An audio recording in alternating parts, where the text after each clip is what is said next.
Good morning! Today we are here at Sunsunanta Hotel. So, what we are doing here? We are going to learn about the culture of Thai food, including the courtesy when we are having a meal together with the equipment, why we are having a meal in the right way. So, let's get to know this culture of Thai foods are least important than the dress or language culture. They have existed from the past till now. If ever will be different in store, we will call it Thai food culture. After now, let's get inside to learn about them more. For today, in addition to knowing about food, you will also learn about food etiquette.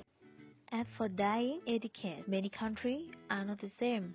Today, we are going to teach you about European, American, and Thai food etiquette. Now, I think there are people who want to know that how good etiquette be like. Let it go!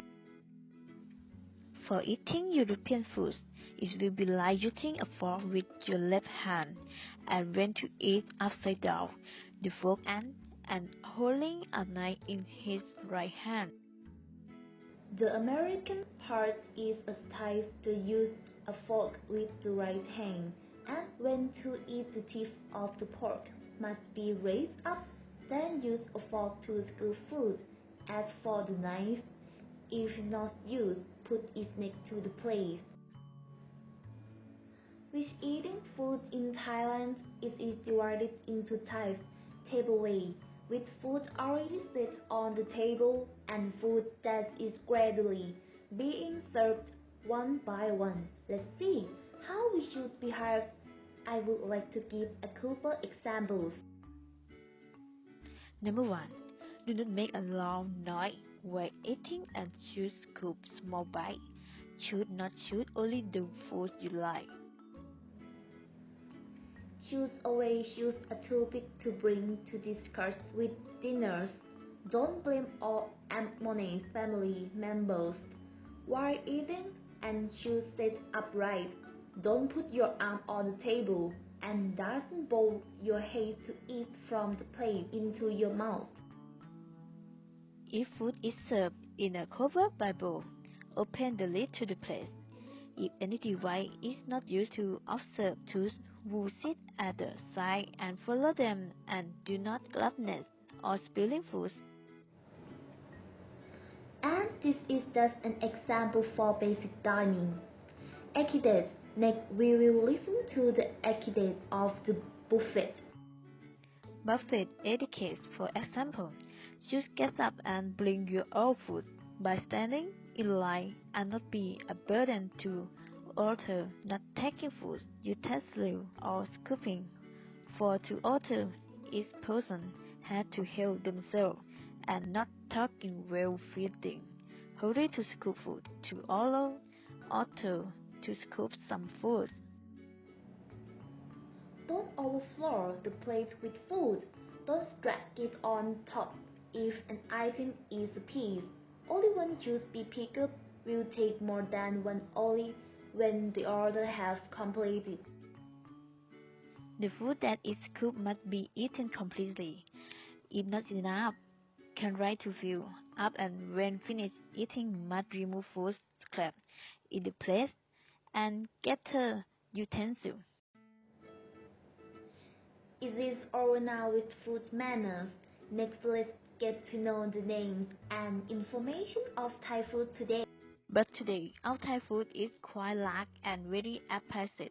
So, we would like to give you just an example of Thai food that everyone should know and have eaten. Pad Thai, or formerly known as plain noodle. The beginning of this dish occurs during World War II. Jompon Piboon Songkram Pride minister at this time want to have nationalism, therefore has an idea to create national dish as rice is expensive, so they decided to use raw material that can be obtained from local in the country. Therefore, form plain noodle and with its equal taste that makes it a palatable taste and spread rapidly. They call each other as Pad Thai. ทอดมันกุ้ง is a Chinese food that is popular among both Chinese and Thai people. Shrimp or seafood are sweet, delicious, and high-protein foods. Chopping the shrimp and making it sticky with pork fat to keep the shrimp from getting too hard is a Chinese cooking secret. Just like bleeding before frying, it will give the crust and texture soft. Bachin womashi is a Chinese food that contains glass noodles and large shrimp, which is the seafood that Chinese people love to eat. Cooked with oyster sauce, colored good, garlic, and chili pepper, or sauce pepper that don't look like chili pepper but look like a flower like a pepper, which is spicy until the tongue feels numb. Should be cooked in a clay pot, cover and heat until cooked, and serve both in clay pot as it will retain heat well. Next, it will be a Thai dessert called coconut milk dessert, another traditional Thai dessert. Some people have heard of when they were children. Nowadays, it is more and more difficult to find. Coconut milk is a traditional dessert that uses greenness right to form bowl. Glazed coconut milk filled with coconut sugar. When eating, top with coconut milk, sweet, oily taste, and smell of pandan. Bye. ก็หวังว่าคงจะได้พบกันในคราวหน้าและก็ขอให้ประสบผลสำเร็จในทุกๆ